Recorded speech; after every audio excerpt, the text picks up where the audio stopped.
आज की हमारी इस वीडियो का topic transformer name plate detail explain. मतलब इस वीडियो के अंदर हम ट्रांसफॉर्मर की नेम प्लेट को पढ़ना सीखेंगे। दोस्तों आपको टॉपिक अच्छे से समझ में आए इसके लिए मैं एक ट्रांसफॉर्मर की नेम प्लेट लेके आया हूँ। यह नेम प्लेट मेगा इंडस्ट्रीज के ट्रांसफॉर्मर की है और दोस्तों साथ ही में यहाँ पे लिखा हुआ है 3 फेज ट्रांसफॉर्मर। मतलब कि जो नेम प्लेट है ये हमारे 3 फेज ट्रांसफॉर्मर की है। तो अब इस नेम प्लेट पे ये सारी चीजें हमें क्या बता रही है और इनका क्या मतलब है वो आज के इस वीडियो के अंदर हम जान लेंगे। तो वीडियो को स्टार्ट कर लेते हैं। दोस्तों वीडियो के स्टार्टिंग में ही मैं आपको बता दूं, चाहे कोई भी मोटर हो या फिर ट्रांसफॉर्मर हो, मतलब जो भी चीजें जो हमारी कहीं पे बनी है तो उसके अंदर IS रेफरेंस नंबर और सीरियल नंबर सभी के अंदर होता है। इस सभी का क्या काम होता है तो ये काफी ज्यादा सिंपल चीज है।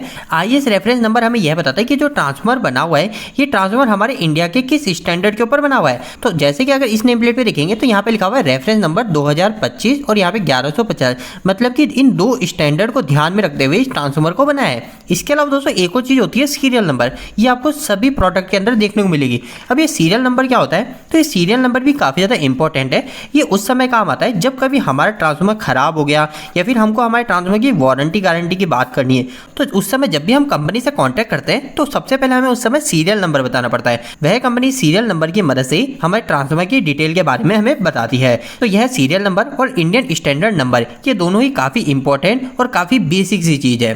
दोस्तों इन सभी चीजों के बाद में सबसे पहले आप कोई भी ट्रांसफॉर्मर को देखोगे तो यहाँ पर आपको दिखेगा KVA और अगर इसी ट्रांसफॉर्मर की नेम प्लेट की बात करें तो यहाँ पे लिखा हुआ है 25। मतलब कि यह जो नेम प्लेट है ये हमारे 25 KVA की ट्रांसफॉर्मर की है। दोस्तों यहाँ पर कई लोगों के मन में यह भी क्वेश्चन रहता है कि हमारा जो ट्रांसफॉर्मर है वो हमेशा KVA के अंदर ही क्यों होता है, ये किलोवाट के अंदर क्यों नहीं होता। तो दोस्तों इस टॉपिक के ऊपर मैंने ऑलरेडी डिटेल वीडियो बना रखा है। वो वीडियो देखने के बाद में आपके गारंटी सारे इससे जुड़े सवाल क्लियर हो जाएंगे। तो आप उस वीडियो को एंड स्क्रीन से जाके जरूर देख लीजिएगा। इसके बाद में दोस्तों यहाँ पे वोल्टेज लिखे हुए हैं जो कि यहाँ पे लिखा हुआ है HV साइड और LV साइड। HV साइड की बात करें तो यहाँ पे लिखा हुआ है 11000 वोल्टेज और LV साइड की बात करें तो यहाँ लिखा हुआ है 433 वोल्टेज। तो अब यह पॉइंट हमें क्या बता रहा है तो यह पॉइंट हमें बता रहा है वोल्टेज जो है इस ट्रांसफॉर्मर में हम जो इसमें कनेक्ट करेंगे वो हमारी जो HV साइड है, जो हमारी दो वाइंडिंग होती है ट्रांसफॉर्मर की, एक होती है हमारी हाई वोल्टेज वाइंडिंग और एक होती है हमारी लो वोल्टेज वाइंडिंग। तो इस ट्रांसफॉर्मर के अंदर हमारी जो हाई वोल्टेज वाइंडिंग है उस पर हम 11000 वोल्टेज को करंट करेंगे और हमारी जो लो वोल्टेज वाइंडिंग है उससे हमें 433 वोल्टेज मिल जाएंगे। तो इस तरीके से हम ट्रांसफॉर्मर के वोल्टेज को पता कर सकते हैं।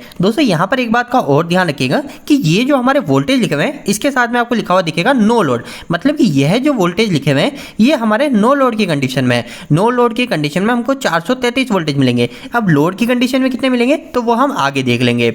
इसके बाद में दोस्तों नेक्स्ट चीज आ जाती है एम्पियर। अब ये एम्पियर हमें क्या बताता है तो एम्पियर हमें यह बताता है कि हमारे जो ट्रांसफॉर्मर के अंदर की वाइंडिंग है, जो हमारे ट्रांसफॉर्मर के अंदर वायर का उपयोग लिया गया है वो वायर मैक्सिमम कितने करंट को झेल सकता है, उसकी कितनी कैपेसिटी है। तो इस ट्रांसफॉर्मर के अंदर हमेशा आपको 2 एम्पियर रेटिंग देखने को मिलेगी। पहली जो एम्पियर रेटिंग देखने को मिलेगी वो हमारे HV वाइंडिंग की देखने को मिलेगी, क्योंकि हमारे ट्रांसफॉर्मर के अंदर 2 टाइप की वाइंडिंग है ना, एक है हाई वोल्टेज वाइंडिंग और एक है लो वोल्टेज वाइंडिंग। तो यहाँ पे भी आपको 2 तरीके के एम्पियर देखने को मिलेंगे। तो पहला दिख रहा है HV वाइंडिंग एम्पियर जो कि है 1.31 एम्पियर और अगर हम LV वाइंडिंग की बात करें तो यहाँ पर है दोस्तों हमारे 33.33 एम्पियर। तो इस तरीके से आप पता कर सकते हो कि इस ट्रांसफॉर्मर का मैक्सिमम करंट कितना है।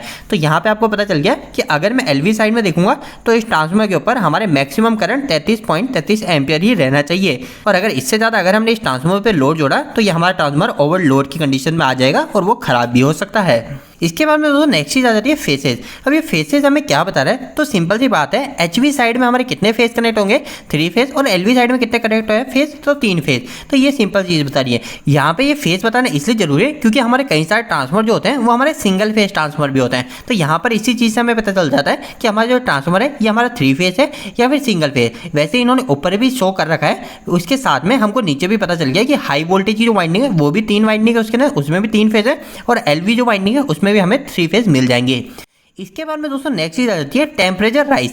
अब ये टेम्परेचर राइज हमें क्या बताता है तो दोस्तों यह जो टेम्परेचर राइज है ये हमें यह बताता है कि हमारा जो ट्रांसफॉर्मर है ये ट्रांसफॉर्मर मैक्सिमम कितना गर्म होना चाहिए। इसके अंदर की जो भी चीज़ है वो हमारी खराब हो जाएगी। जैसे कि हम सभी को पता है ट्रांसफॉर्मर के अंदर ऑयल है तो उस ऑयल की कितनी कैपेसिटी है मैक्सिमम गर्म होने की, तो यहाँ पे लिखा हुआ है 35 डिग्री सेल्सियस। तो हमको ध्यान रखना है कि हमारा जो ट्रांसफॉर्मर है 25 kVA का, ये ट्रांसफॉर्मर की ऑयल हमारे 35 डिग्री सेल्सियस के ऊपर गर्म ना हो, इस चीज़ का हमको ध्यान रखना पड़ता है। और अगर नेक्स्ट बात करें यहाँ पे WDG। अभी WDG क्या बता रहे हैं तो WDG का मतलब होता है हमारे वाइंडिंग और यहाँ पे WDG के आगे लिखा हुआ है 40 डिग्री सेल्सियस। तो इससे हमें पता चल गया कि हमारा जो ये ट्रांसफॉर्मर है इस ट्रांसफॉर्मर का जो ऑयल है वो मैक्सिमम 35 डिग्री सेल्सियस तक गर्म होना चाहिए और जो वाइंडिंग है वो वाइंडिंग 40 डिग्री सेल्सियस तक गर्म होनी चाहिए। अगर इसके ऊपर गर्म होगी तो हमारे ये ट्रांसफॉर्मर के लिए नुकसानदायक है। अब दोस्तों इसके बाद में हमें यहाँ पे दो चीज देखने को मिल रही है, एक है टोटल लॉस एट 50% लोड और एक है टोटल लॉस एट 100% लोड। ये दोनों चीज हमें क्या बता रही है, तो ये चीज हम जानेंगे इंपीडेंस के साथ में। यहाँ पे आपको एक और चीज दिख रही है इंपीडेंस, ये भी काफी ज्यादा जरूरी है। तो यह दोनों ही चीज आप इंपीडेंस के साथ में आसानी से समझ जाएंगे। इसके बाद में दोस्तों नेक्स्ट चीज है यहाँ पे सीरियल नंबर, जो कि मैं आपको पहले ही बता चुका हूँ। और सीरियल नंबर के बाद हमारे सामने आता है टाइप्स ऑफ कूलिंग।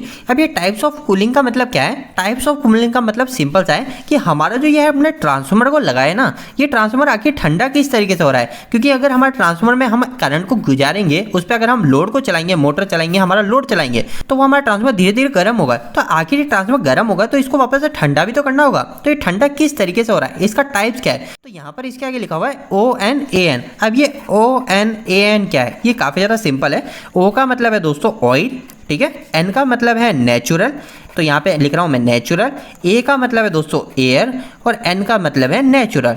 अब दोस्तों ये ऑयल नेचुरल, एयर नेचुरल क्या है? तो इसका मतलब काफ़ी ज़्यादा सिंपल सा है कि हमारा जो ट्रांसफार्मर है, इस ट्रांसफार्मर के अंदर जितनी भी हमारी वाइंडिंग गर्म होगी ना, तो वो ठंडी जो होगी वो सबसे पहली चीज़ तो ऑयल के माध्यम से होगी। आपको मैं बता दूँ कि हमारे ट्रांसफार्मर दो टाइप के होते हैं, एक हो जाता है हमारा ड्राई टाइप ट्रांसफार्मर और सेकंड हो जाता है हमारा ऑयल टाइप कूलिंग ट्रांसफार्मर। तो जो ड्राई टाइप ट्रांसफार्मर होता है ना, इसके अंदर हमारे कोई भी ऑयल नहीं होता है। ये ज़्यादातर हमारे जो छोटे ट्रांसफार्मर होते हैं, काफ़ी ज़्यादा छोटे, उसी के अंदर होता है ड्राई ट्रांसफार्मर।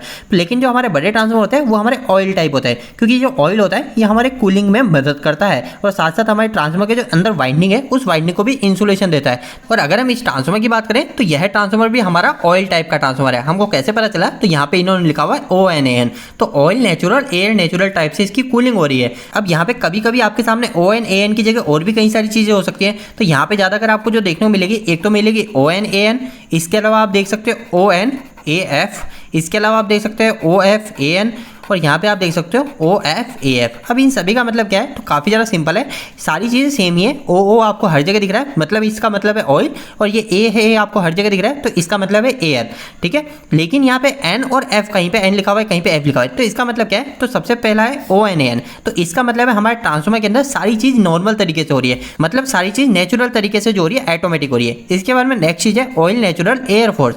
अब यहाँ पे ये चीज़ आपको दिख रही है, यहाँ पे ऑयल तो नेचुरल तरीके से फ्लो हो रहा है, लेकिन जो एयर है, एयर के साथ में लग गया फोर्स। अब इस फोर्स का मतलब क्या है? तो फोर्स का मतलब काफी ज्यादा सिंपल सा है। फोर्स का मतलब है कि हम जबरदस्ती एक फोर्स लगा रहे हैं, जबरदस्ती की एयर को धक्का लगा रहे हैं उस ट्रांसफार्मर के अंदर। तो हम क्या करते हैं, कभी कभी हम ट्रांसफार्मर के पास में फैन लगा देते हैं, ट्रांसफार्मर की जो रेडिएटर होते हैं, रेडिएटर के ऊपर फैन लग जाते हैं। तो वो क्या होते हैं, हमारे ट्रांसफार्मर को एक्स्ट्रा फोर्स के साथ में एयर दे रहे होते हैं। तो इससे हमें पता चल जाता है हमारा जो ट्रांसफार्मर कूलिंग कर रहा है वो ऑयल नेचुरल एयर फोर्स के साथ में कर रहा है। और आपको नेक्स्ट दिखेगा OFAN। तो इसके अंदर क्या है, ऑयल हम जो भेज रहे हैं वो फोर्स करके भेज रहे हैं, मतलब ऑयल के लिए हम एक मोटर को लगा देंगे जिससे ऑयल जो होगा वो जल्दी जल्दी सर्कुलेट होगा, और जो एयर है वो एयर नेचुरल तरीके से जाएगी। और लास्ट के अंदर जो है वो है OFAF। इसका मतलब क्या है, हमारा ऑयल भी फोर्सफुली जाएगा और जो एयर भी है, एयर भी हमने फोर्स के साथ में भेज रहे हैं, मतलब हमारा जो ट्रांसफार्मर है वो जल्दी जल्दी ठंडा हो जाए। तो यह जो OFAF ट्रांसफार्मर जो होते हैं, oil force air force transformer होते हैं, ये ज्यादा अगर हमारे जो काफी ज्यादा बड़े ट्रांसफार्मर होते हैं ना, जो हमारे पावर ट्रांसफार्मर होते हैं, उस समय हमारे इस कूलिंग का उपयोग किया जाता है। तो अब आपको यह भी पता चल गया कि आखिर ये जो टाइप्स ऑफ कूलिंग है ये हमें क्या बता रहा है। अब इसके बाद में दोस्तों नेक्स्ट हमारे सामने है फ्रीक्वेंसी लिखा हुआ। तो फ्रीक्वेंसी काफ़ी ज़्यादा सिंपल है, हम सभी को पता है हमारे जो भी इंडिया के सारे उपकरण हैं वो हमारे 50 हर्ट्ज फ्रीक्वेंसी पे चलते हैं। तो हमारा जो ट्रांसफार्मर है, ये ट्रांसफार्मर भी हमारा 50 हर्ट्ज फ्रीक्वेंसी के लिए ही बना हुआ है। यहाँ पे अब नेक्स्ट आ जाता है इंपीडेंस। अब ये इंपीडेंस क्या है, और साथ ही में यहाँ पे इंपीडेंस के आगे एक परसेंटेज भी वैल्यू आपको दिखेगी, जो कि इस ट्रांसफार्मर के अंदर है 4.5%। तो दोस्तों आखिर इन सभी चीजों का मतलब क्या है, ये इंपीडेंस का मतलब क्या है और इस वैल्यू का मतलब क्या है? तो दोस्तों यह है काफी ज्यादा सिंपल सा है, आप इसे कुछ इस तरीके से समझ सकते हो कि हमारा जो इंपीडेंस होता है वो हमें मुख्य तौर से एक चीज यह बताता है कि हमारा जो ट्रांसफार्मर है, ये ट्रांसफार्मर जब हम इस पे फुल लोड को कनेक्ट कर देंगे, मतलब कि हमारा जो ट्रांसफार्मर 25 kV का है, अब इस पे मैंने कई सारी मोटर को चला दिया, कई सारा लोड जोड़ दिया, तो उसके बाद में आखिर इस ट्रांसफार्मर के अंदर कितने वोल्टेज का लॉस होगा। यानी हम सभी को पता है हमारी जो भी चीजें हम चलाते हैं उसके बाद में हमारे उपकरण के अंदर कुछ लॉस होता है, तो वो जो लॉस है वो लॉस कितने परसेंट तक होंगे वो हमारा ये इंपीडेंस बताता है। और ये कितने परसेंट हो गए, तो यहाँ पे हमको वैल्यू भी दिख रही है, ये दिख रही है हमको 4.5%। मतलब कि यह जो हमारा ट्रांसफार्मर है इसकी जो इंपीडेंस वोल्टेज है वो है 4.5%। आपको यहाँ पे ध्यान रखना है, कभी भी अगर इंपीडेंस परसेंटेज लिखा हो या फिर परसेंटेज इंपीडेंस लिखा हो तो ये दोनों ही चीज एक ही है। तो अब यहाँ पे आपको बिल्कुल भी कंफ्यूज नहीं होना है, जो इंपीडेंस परसेंटेज होता है ये हमें इस चीज को को बताता है हमारा जो ये ट्रांसफार्मर है ये हमारे लोड पे कनेक्ट होने पे इसमें कितने % वोल्टेज डाउन होंगे। तो यहाँ पे इस ट्रांसफार्मर की बात करें तो इस ट्रांसफार्मर के अंदर हमारा 4.5% वोल्टेज डाउन होंगे। लेकिन बस आपको इसके साथ में एक यह बात को ध्यान रखना है कि जो इंपीडेंस परसेंटेज होता है ये हमें वोल्टेज के लॉस को बताता है कि आखिर हमारे वोल्टेज कितने लॉस होंगे इस ट्रांसफार्मर के अंदर। और अगर आप कभी इस परसेंटेज की मदद से लॉस को भी निकालना चाहते हैं तो यह भी काफी ज्यादा सिंपल है। आप क्या करेंगे, हमारे जो भी इंपीडेंस वैल्यू के ना मल्टीप्लाई कर देंगे हमारे जो भी इस ट्रांसफार्मर के प्राइमरी वोल्टेज है। तो इस ट्रांसफार्मर के हमारे प्राइमरी वोल्टेज कितने 11,000, तो 11,000 के अंदर मैं मल्टीप्लाई कर दूंगा 4.5% का, तो मुझे पता चल जाएगा हमारे ट्रांसफार्मर पे लोड पे जोड़ने पे हमारे कितने वोल्टेज का लॉस होगा। तो इस तरीके से आप इंपीडेंस परसेंटेज की मदद से इस ट्रांसफार्मर के लॉस को भी पता कर सकते हैं। और दोस्तों यहाँ पर मैंने एक और चीज स्किप करी थी जो कि है टोटल लॉस एट 50% लॉस और एक है टोटल लॉस एट 100% लॉस।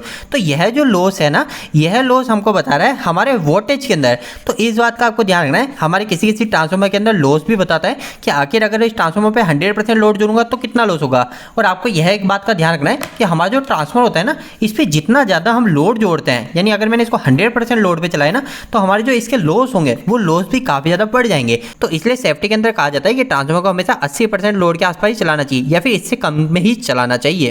अब दोस्तों इसके बाद में नेक्स्ट चीज आ जाती है एक वेक्टर ग्रुप। अब ये वेक्टर ग्रुप में भी हम में से कई लोग कंफ्यूज होते हैं। ये वेक्टर ग्रुप हमें क्या बताता है, तो ये काफी ज्यादा सिंपल है दोस्तों। अब यह वेक्टर ग्रुप हमें मुख्य 3 चीजें बताता है। यह हमें क्या क्या बताता है, तो सबसे पहली चीज हमें यह बताता है कि हमारा जो ट्रांसफार्मर है इस ट्रांसफार्मर के अंदर आखिर जो वाइंडिंग कनेक्ट है वो वाइंडिंग किस तरीके से जुड़ी हुई है। क्योंकि हम सभी को पता है हम वाइंडिंग को 2 तरीके से जोड़ सकते हैं, एक जोड़ते हैं स्टार तरीके से और दूसरा जोड़ सकते हैं हम डेल्टा तरीके से। तो अब अगर हम यह जानना चाहते हैं कि हमारा जो ट्रांसफार्मर की हाई वोल्टेज की वाइंडिंग है और लो वोल्टेज की वाइंडिंग है ये हमारे किस तरीके से कनेक्ट है, तो ये काफी ज्यादा सिंपल है। तो आपको यहाँ पे 2 तरीके की वैल्यू देखने को मिलेगी। सबसे पहले आपको दिख रहा है यहाँ पे एक बड़ा डी बना रखा है, मतलब अपर अल्फाबेट में आपको बना गया है। तो ये जो बड़ा डी दिख रहा है ना, इसका मतलब है कि हमारी जो हाई वोल्टेज वाइंडिंग है ना वो हमारी डेल्टा के अंदर कनेक्ट है। और यहाँ पे जो वाई देखेंगे तो इस वाई को हमारा छोटे बना रखा है। तो ये जो वाई यहाँ पे छोटा बना हुआ है तो इसका मतलब है ये जो वाई है इस वाई का मतलब है हमारा स्टार। तो मतलब कि हमारी जो लो वोल्टेज वाइंडिंग है वो हमारे स्टार में कनेक्ट है। इसको दोस्तों आप अच्छे से समझ जाए, इसके लिए मैं यहाँ पे एक और उदाहरण ले लेता हूँ जो कि है YD6। अब आखिर इसके अंदर हमारे हाई वोल्टेज वाइंडिंग किस में कनेक्ट है, तो काफी ज्यादा सिंपल सा है। हमारा जो वाई है ना वो वाई हमारा बड़े अल्फाबेट में बना हुआ है, हमारा अपर अल्फाबेट है। तो इसका मतलब है हमारी जो हाई वोल्टेज की वाइंडिंग है ना वो हमारी स्टार में कनेक्ट है। जो भी हमारे बड़े अल्फाबेट में लिखा हुआ है इसका मतलब है वो हमारी हाई वोल्टेज की वाइंडिंग को बता रहा है। तो यहाँ पर बड़े अल्फाबेट में क्या लिखा हुआ है, वाई लिखा हुआ है, मतलब कि हमारी हाई वोल्टेज की वाइंडिंग स्टार में कनेक्ट है। और यहाँ पे छोटे अक्षरों में लिखा हुआ है डी, मतलब कि हमारी जो लो वोल्टेज की वाइंडिंग है वो हमारी डेल्टा में कनेक्ट है। अब दोस्तों आगे हमारी जो 6 लिखा हुआ है यहाँ पे 11 लिखा हुआ है, तो इसका मतलब क्या है, तो दोस्तों यह चीज हमारे वाइंडिंग की फेज शिफ्टिंग को बताती है कि आगे हमारी जो वाइंडिंग हमने कनेक्ट करी है वो कितने डिग्री के फेज शिफ्ट पे कनेक्ट है। इस पॉइंट को और ये वेक्टर ग्रुप के पॉइंट को हम एक और डिटेल वीडियो के अंदर अच्छे समझेंगे, क्योंकि ये वीडियो ऑलरेडी काफी ज्यादा लंबा हो रहा है। आप मुझे कमेंट बॉक्स में कमेंट करके बताइएगा आपको वेक्टर ग्रुप को समझने में कंफ्यूजन हो रहा है, तो मैं इसके ऊपर एक और डिटेल वीडियो बना दूंगा। इसके बाद में दोस्तों छोटी छोटी 2 से 3 चीजें बाकी है, तो हम इसको फटाफट से देख लेते हैं। सबसे पहले यहाँ पे लिखा हुआ है कोर एंड वाइंडिंग केजी। ये हमें बता रहा है कि हमारी जो इस ट्रांसफार्मर के अंदर कोर का उपयोग किया गया है और साथ में वाइंडिंग का उपयोग किया गया है, तो इन दोनों को जोड़ के ये कितने किलो की हो रही है, तो ये हो रही है हमारे 145 केजी की, यानी हमारे ट्रांसफार्मर का वेट बता रहे हैं। तो इसके अंदर हमारे कोर और वाइंडिंग का वेट 145 केजी इस ट्रांसफार्मर के अंदर। फिर अगर हम ऑयल के वेट की बात करें तो इसके अंदर जो ऑयल डला हुआ है वो 87 किलोग्राम, मतलब 87 लीटर के आसपास का ऑयल इसमें फिल होता है। इसके बाद में लिखा हुआ है टोटल वेट। तो टोटल वेट क्या है, इन दोनों वेट को जोड़ दिया तो ये टोटल वेट आ गया। तो मतलब कि हमारा ट्रांसफार्मर जो है वो हमारा अगर ऑयल भरा हुआ है उसके अंदर तो उसका टोटल वेट कितना होगा। इसके बाद में दोस्तों नेक्स्ट लिखा हुआ है वॉल्यूम ऑफ ऑयल की, मतलब हमारा जो ये ऑयल है ये ऑयल कितने वॉल्यूम का है, तो यहाँ पे 105 लीटर इसके अंदर ट्रांसफार्मर की कैपेसिटी को बता रखा है। और यहाँ पे लास्ट में हमें कोई एक और चीज देखने को मिल जाती है, वो है ईयर ऑफ मैन्युफैक्चरिंग, मतलब कि ये ट्रांसफार्मर किस समय बनाया गया था, तो ये 2015 की ट्रांसफार्मर की नेम प्लेट है। तो दोस्तों यही कुछ मुख्य चीजें हमारे ट्रांसफार्मर की नेम प्लेट पे लिखी होती है। यह वीडियो थोड़ा सा बड़ा बन गया, लेकिन मैं उम्मीद करता हूँ कि इस वीडियो के माध्यम से आपको कुछ बेहतर जानकारी मिली होगी। आपको यह वीडियो कैसा लगा, इस वीडियो को लाइक करके जरूर बताइएगा। अगर आपको कोई भी सवाल इस वीडियो के प्रति अभी इलेक्ट्रिकल जुड़े तो आप मुझे नीचे कमेंट बॉक्स में कमेंट करके पूछ सकते हैं। इलेक्ट्रिकल वीडियो अगर आप देखना पसंद करते हैं आज हमारे चैनल को सब्सक्राइब कर लीजिए। आज के लिए इतना ही, धन्यवाद।